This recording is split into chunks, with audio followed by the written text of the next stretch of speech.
Dalam jangka pendek tentunya kita akan melihat ada fluktuasi ya, dalam ekspor kita ini ya.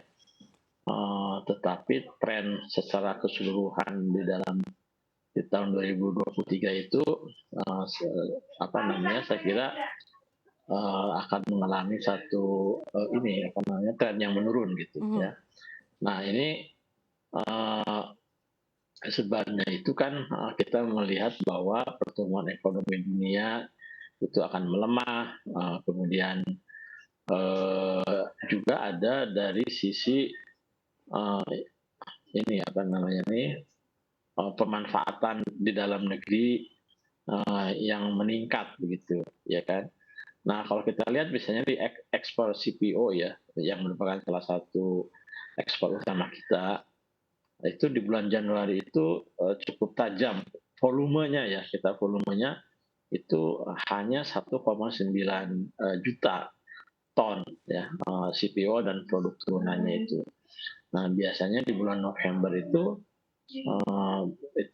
masih mencatat rekor 3 juta gitu, sehingga kemudian Desember menurun dan juga di bulan Januari ini mengalami penurunan yang cukup, apa namanya, besar gitu.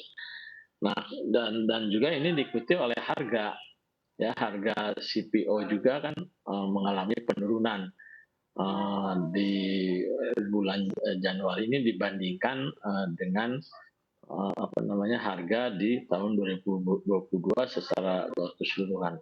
Jadi memang, saya menduga bahwa neraca perdagangan kita di bulan Januari ini ya, itu akan mengalami penurunan. Eee, ya saya nggak bisa mengatakan jumlahnya, tapi katakanlah, mungkin akan berkisar antara 3 sampai 3,3 miliar US dollar turun apa namanya, surplusnya ini. Dan itu kan kalau kita bandingkan dengan periode tahun lalu ya, di bulan yang sama ini, cukup tajam saya kira. Iya. Dan jangan lupa juga, di tahun 2022 itu, bulan Januari ini kan, saat di mana harga CPO dan harga batu bara itu sedang dalam tren yang menaik gitu. Mhm. Jadi memang, itu persoalan yang kita hadapi nanti di tahun 2023 ini, akan ada pelemahan harga, kemudian juga, demand yang, apa namanya, yang berkurang gitu. Dan Baik. secara keseluruhan kan di tahun 2022 tuh ekspor kita kan mengalami peningkatan sebesar 26% loh ya. Jadi memang yang mendongkrak pertumbuhan ekonomi di tahun 2022 itu adalah, ekspor kita. Nah ini Oke. gini, ekspor kita ini kan sesuatu yang sebenarnya beyond our control gitu, ya kan. Kenaikan harga itu bukan akibat daripada kebijakan, yang diambil oleh pemerintah ya, tapi kayak ya windfall profit itulah gitu kan. Nah oleh karena itu kita pemerintah dalam hal ini itu harus berusaha untuk melakukan upaya-upaya bagaimana, supaya misalnya saja ada diversifikasi negara-negara tujuan ekspor, kemudian Oke. juga ada peningkatan efisiensi dalam negeri gitu ya. Oke, Pak Fadil, terkait dengan diversifikasi pasar, kita tahu bahwa batu bara ini kan menjadi salah satu komoditas andalan ekspor Indonesia. Tapi hingga saat ini saja permintaan dari sejumlah negara tujuan pasar ekspor utama seperti China dan India ini yang diperkirakan harusnya akan menjadi motor penggerak saat ini belum pulih. Seperti apa Anda melihatnya?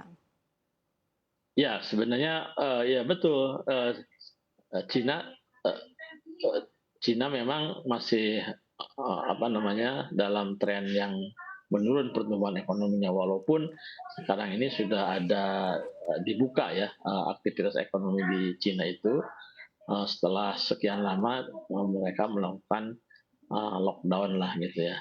Kemudian, apa namanya, negara-negara EU pun ya yang selama di tahun 2022 ini, mengalami kesulitan dalam pasokan energinya, itu kan sekarang Jerman sekarang sudah tidak lagi tergantung kepada Rusia misalnya kan, kemudian negara-negara lainnya juga demikian.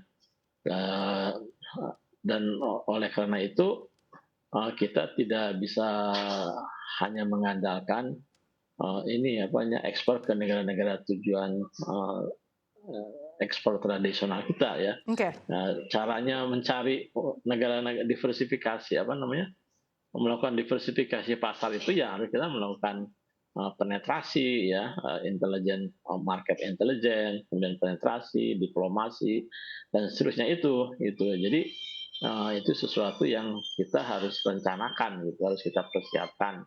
Oke, Dan dalam baik. hal ini saya kira peranan dari pemerintah itu sangat penting.